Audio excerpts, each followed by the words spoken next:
Well, howdy. Well, now, ain't that handy? What's that, Paul? Way the road takes a bend in here, runs right by the front door. No, Mr. Clampett, this is your driveway. It goes with the house. Is this thing a house? Oh, yes, indeed. It was built by John Barrymore, one of our finest actors. Pretty fair stonemason, too. Hey, Jed! This here is dandy soil. Fine, Granny. We'll commence plowing tomorrow. But this is Beverly Hills. Dirt is dirt. Yes, I know, but why don't we look around inside, eh?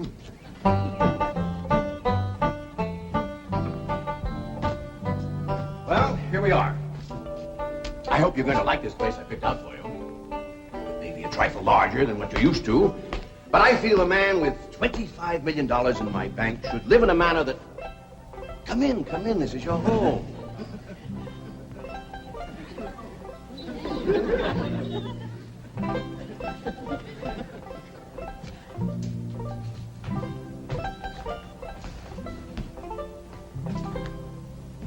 As I say, it may be a bit more than you're used to, but I'm sure you'll be comfortable. Now, my secretary will be over right away to help you with the hiring of servants or whatever problems you may have. She's a very efficient girl, Miss Hathaway. Jed? Jed? Jed? You and Jethro fetching my stove so I can get some victuals to cooking? Oh, you have a beautiful stove. Thank you. Fetch it in, Jed. You scare up some wood, Elly. No, I mean you have a stove already installed in the kitchen. Where's that? I'll show you. Excuse us. Ellie, you go with Granny. She'll still need you to fetch some wood. Sure, Paul. Uncle Jed, guess what? There's a whole nother house up here. Jethro, come down from there. Like as not that belongs to somebody else. Darn. This is your kitchen. Oh, and here's the stove. The last word in food preparation. And speaking of food, you'll find everything you could possibly want stored right in here. Eh? Huh? Well, I'll leave you ladies to your culinary delights. Au revoir. Bon appetit. Talks gibberish. You seem to set a great deal of store in this here stove, Granny. Well, we'll see.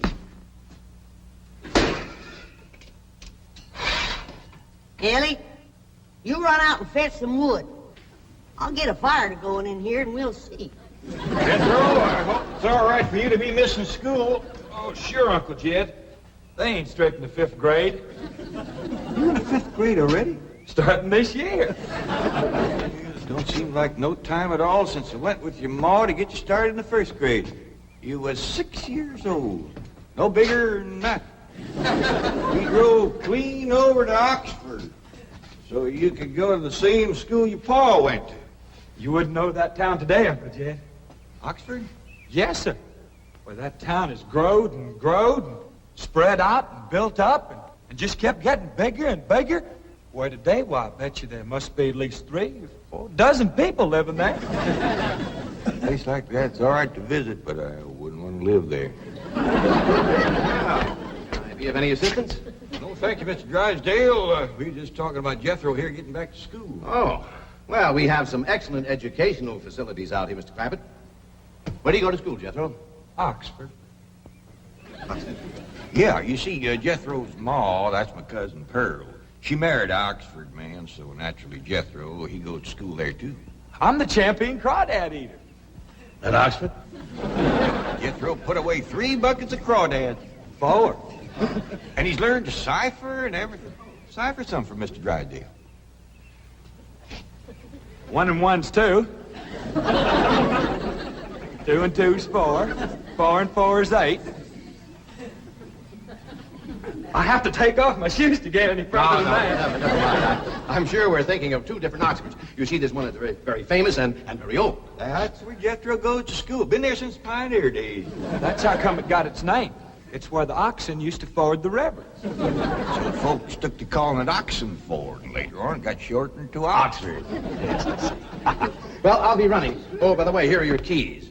My secretary should be over very soon. Well, thank you very much, Mr. Drysdale, for everything you've been doing for us. Oh, it's my pleasure, Mr. Clampett. You see, I'm not only your banker, I'm your next-door neighbor. Well, say, how ain't that nice? Well, now, why don't you bring your missus over tonight for supper, and I'll have Granny womp up a mess of grits and hog jowl. Well, you see, right now my wife is in Boston. Well, that's too bad. When'll she be back? Not too soon, fortunately. I'll see you later. Well, thank you, Mr. Drysdale. So long. Uncle Jed, you reckon one of these days I can have me a little bitty old taste of Granny's moonshine? Now, Jethro, you know the family rule about Granny's moonshine? You get your first taste on your wedding day and not before. Well, Uncle Jed, that might be an awful long time. I ain't even got me no sweetheart. How come? Why, back home, every time I get me a girl, one of them there big fellas would take her right away from me. Maybe out here in Beverly Hills. Paul, could I please have the axe? I gotta split some wood for Granny. Pinch it, Jethro. Ain't this place got a wood pile? Not that I could find. But I found a whole row of black old dead tree trunks, pretty near as high as this height. Are they kind of big for you to tackle? Well, shucks, no, Paul. They're only this big around, and all trimmed and topped and strung together with a black rope, so as no matter which one you cut, the others keep it from falling. Somebody had a right smart idea there. Just the same, I think I'd rather have Jethro do the cutting. Oh, Paul, let me. Cutting trees and chopping logs ain't no work for a girl. I'm just as strong as Jethro. You ain't neither. I am so. You ain't neither. I am so, too. You want to wrestle? Darn too. Now, here. That ain't no fair fight. Somebody's gonna get hurt. Now, yeah, you see? You're getting too rough. Jethro! A person can get crippled from a hold like that. Get up from there. I can't, Uncle Jed. You turn him loose and get up from there before I take the strap to the boot. Now, here, you get out there and chop down one of them tree trunks and saw Granny some nice logs. Yes, sir, Uncle Jed. Could have whooped you if you hadn't tripped me. Happy? Come back here and sit down. I want to talk to you. Whoop them fair and square, and I'll do it again. You won't. That's what I want to talk to you about. Elly May, you're getting too big to wrestle with boys. I ain't as big as Jethro. Big that way, I mean, growed up. You're a young lady now. You gotta start minding your manners and fixing yourself up real nice and wearing dresses. Paul, folks would call me a sissy. It ain't sissy for girls to act like girls. You see, Ellie, I raised you like a boy, and I was wrong to do it. I reckon every man liked to have a son, and you was my only young'un. And when your ma passed away, I just decided to turn you into a boy. By the time Granny come to help out, you was too wild to tame. By thunder, you could outrun, out-climb, out-fight, and out-shoot every boy in them hills. I still can, Paul. Yeah, but it ain't fitting. It ain't right for folks to go against nature. Now look at old Duke. Reckon we could turn him into a cat? Of course not. That's right. Because nature made him into a dog. Just the same way nature made you into a girl. Here lately, she's getting more and more positive about it. You mean my years is grown? No, nothing like that. You're pretty. Oh, Paul. I know you don't like it when I say that, but you like it when the young fellas around here commence saying it, and they will. Only they'll probably be using words, fancy words I won't even understand. But Elly May, ain't nobody can ever tell you how pretty you really are, Symphony. You're the living picture of your mom.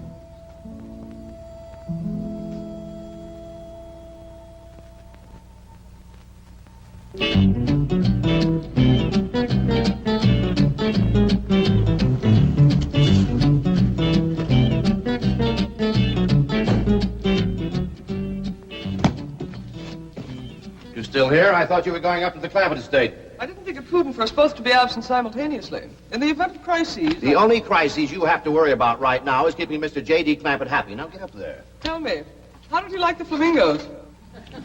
What flamingos? I thought pink flamingos around the swimming pool would add a rather elegant touch. Mr. Clampett is not a man educated to elegance. That will take time. Right now, there are more pressing problems. Of course, getting settled, the servant problem. Well, whatever they are, just get up there and solve them. Now, J.D. Clampett is this bank's largest depositor, and I'm making his satisfaction your responsibility. I accept the mantle of responsibility with which you have cloaked my shoulders. And I shall so conduct myself that if this great financial institution shall last 1,000 years, people will still say, this was their finest hour. Handy wood, all right. Got a lot of pitch and tar in it. Ought to burn real good. Yeah. That flimsy grate holds up. Granny, this is top of that tree trunk. You want I should split it up too? No, just leave it outside. Yes, sir. This place ain't even got a wood box. Yeah, folks don't need much wood out here. Remember what Pearl said? It don't get cold. Yeah, I remember. It might not get cold in the day, but it sure freezes solid at night. How you know? I'll show you how I know. Every bit of food in this here storage bin is froze harder than a rock. Yes. Look.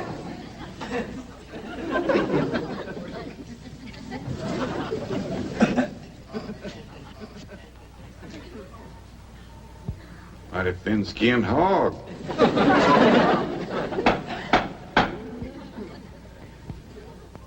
But I'll be doggone. Take me 2 days to thaw out that ham before I can ever cook it.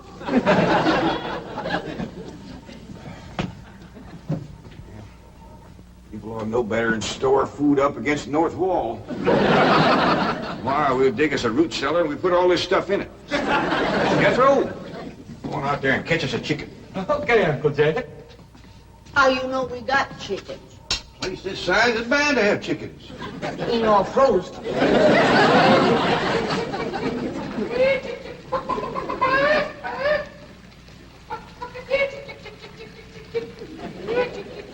Chick, chick, chick, chick, chick, chick, chick.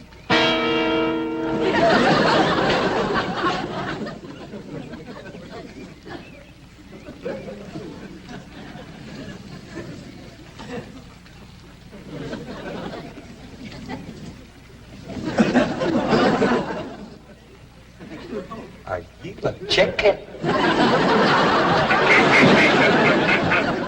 Here's that bucket. You want it? You take it, Ellie. See if you can find a creek. I gotta have some water. No pump on this place? It ain't even got a well. Uncle Jed, Uncle Jed. Yeah, boy. Did you find a chicken? I found something. I ain't sure if it's a chicken, a goose, a duck, or what. Where is it? I couldn't catch it. That thing can outrun a jackrabbit. There ain't no goose or duck. Must be a chicken. If it is, I was right about things growing bigger out here. That thing was this high. A chicken? Ah, Jethro. Honest, it's got legs this long. Gibby's on the drumstick. Drumstick ain't much. Whoever gets that neck is eating from now on. It commences here and runs plumb up to here. You ain't forgot what I said about Granny's jug of liquor. I ain't been at Granny's jug. You have your in first. Honest, cross my heart. Where'd you see this chicken? Down by the cement pond. Cement pond. Uncle Jed, that pond is the fanciest thing you ever did see.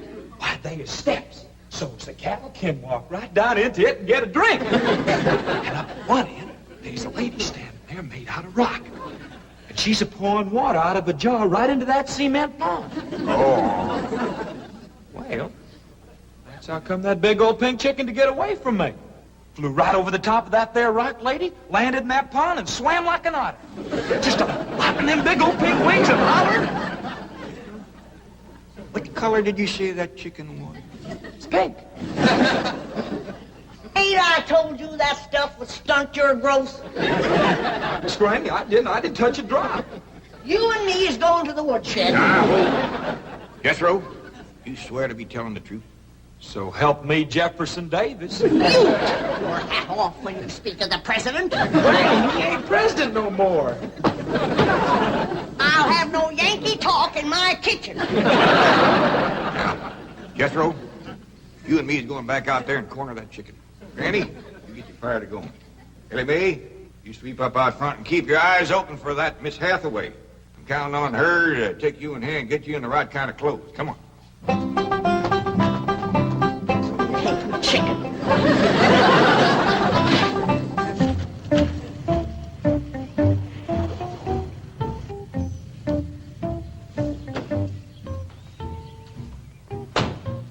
You there, young man? I ain't a young man, but I sure do thank you for thinking so. Good heavens, you're a girl. Yeah. I'm Jane Hathaway, executive secretary to Mr. Drysdale. And you, I take it, are a domestic of some sort? Cleaning girl, housemaid? Just what are your duties with Mr. Clampett? Well, he sent me out here to sweep up, but he said you'd take me in hand and get me in the right kind of clothes and everything. Indeed, I shall. We have a complete servant's wardrobe from chef to chauffeur. Come with me. What in the name of Thomas Chippendale is this? Has Mr. Clampett seen this disgraceful and unsightly mound of debris? Oh, yes, ma'am. This is all his. Oh, what charming antiques. Just like you said, Jethro. Rock lady pouring water into a cement pond. Yes, sir. And over there's where I seen that great big pink chicken. Only thing is, it don't sound like a chicken. It makes a kind of hollering noise.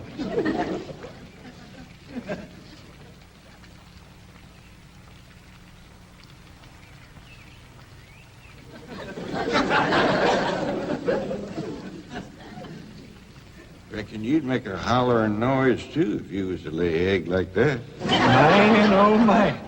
That's what I call an egg. And you won't have to worry about food now. Wait till she cooks this.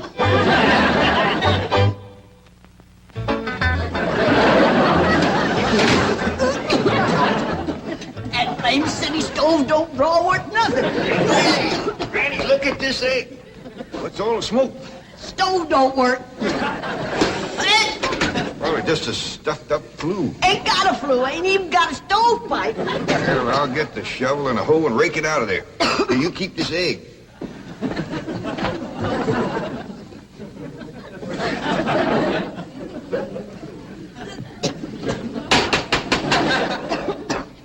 Just like everything else out here. Froze solid.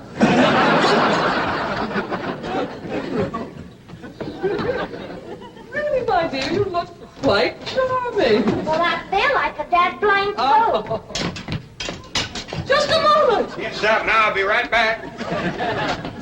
Oh, that was my Pa. I take it he's a gardener. Oh, yes, ma'am. Pa just can't wait to commence gardening. Apparently. However, as though I admire his enthusiasm, I must forbid him access through the main entrance. Now, tell me about the rest of the staff. Is there a chauffeur? A what? Someone who does the driving. Oh, yes, ma'am. That's Jethro. Of course, I don't reckon he can stay around very long. He's got to get back to Oxford and go to school. Oxford? He attends Oxford University? Well, he just calls it school. Pa went to school there, too. Oh, yes. Old school time. Great pride, those Oxford men. Sorry I couldn't stop before. Granny was having trouble in the kitchen. Pa, do I have to wear this here stuff that Miss Hathaway... No, there can be no appeal from Mr. Clampett's orders. Thank you, ma'am. Glad to see you taking the firm hand. Elly May, that's right pretty. Makes you look taller. She's got me walking on pegs. We'll run in and show Granny. And get rid of those old clothes, dear. Granny, I presume, is the cook. Yes, ma'am, but she ain't too happy about it right now. I shall deal with her directly. Now, let's see. Maid, gardener, cook, chauffeur. Oh, I understand Jethro is an Oxford man. You bet he is. I'm quite anxious to meet him. Don't blame you. Fine-looking young feller. Single, too. And he's on the lookout for a girl. Oh. I am only interested in the intellectual rapport which I would naturally have with an Oxford man. I presume you went to Eton as a boy.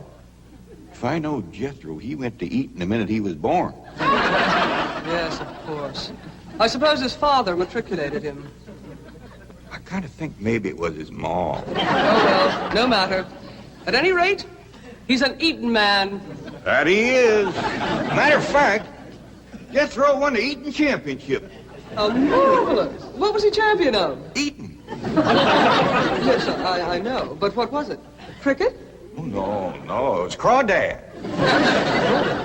I don't think even Jethro'd eat crickets. I was referring to the game of cricket. Jillian, where's the axe? I bet you, Granny, you talk to Miss Hathaway. And just why does Cook need an axe? I've hit this with everything I could lay a hand to. I even whomped it with an iron skillet. You are supposed to hit it with a croquet mallet. All right, where is it? I don't think I'll tell you. There is a time for work and a time for play. Now then, what are we cooking for Mr. Clampett? Well, I don't know what you're cooking him, but if he wants any victuals from me, somebody better shoot a possum. Possum? You got a better idea? But of course, a nice big fluffy souffle. All right.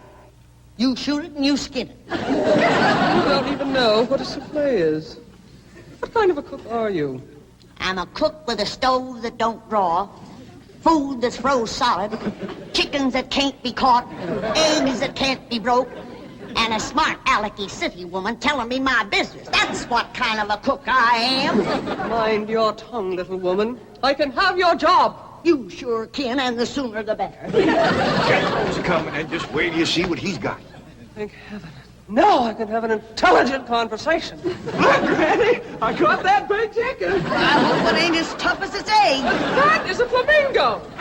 Oh, no, ma'am. That's my nephew, Jethro. Jethro, say hello to Miss Hathaway. I didn't mind him. This is the big dangest chicken you ever did see. You go to school at Oxford? Yes, ma'am. I'm in the 5th grade. Stop bragging and wring that chicken's neck. Elly May! No, stop, you barbarians. Don't harm one feather of that beautiful bird. I've taken just about as much as I'm going to take from you. Yeah, Granny. Elly, you get the fire going under the big kettle outdoors. Young lady, where is your maid's uniform? I ain't going away. Oh, yes, you are. No, I ain't. Oh, yes, you are, if I must subdue you forcefully. I wouldn't try that.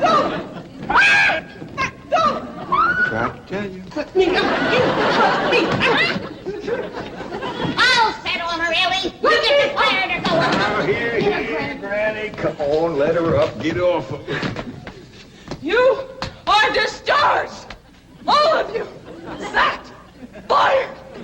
I am the most incompetent, insubordinate, belligerent group of domestics it has ever been my misfortune. Hathaway! Ah, Chief, you're just in time to help me take disciplinary action. You're fired. I've already told them. Not them, you. These people are the Clampetts.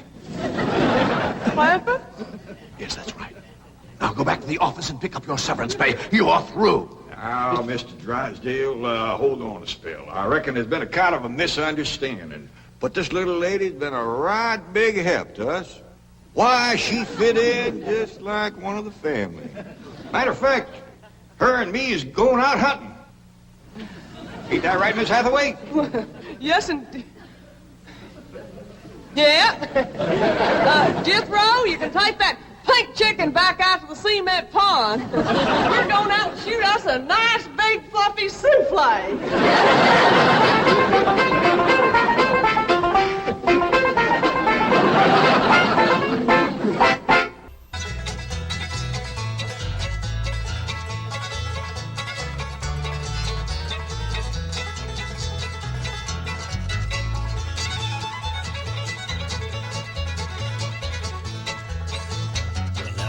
Say goodbye to Jed and all his kin.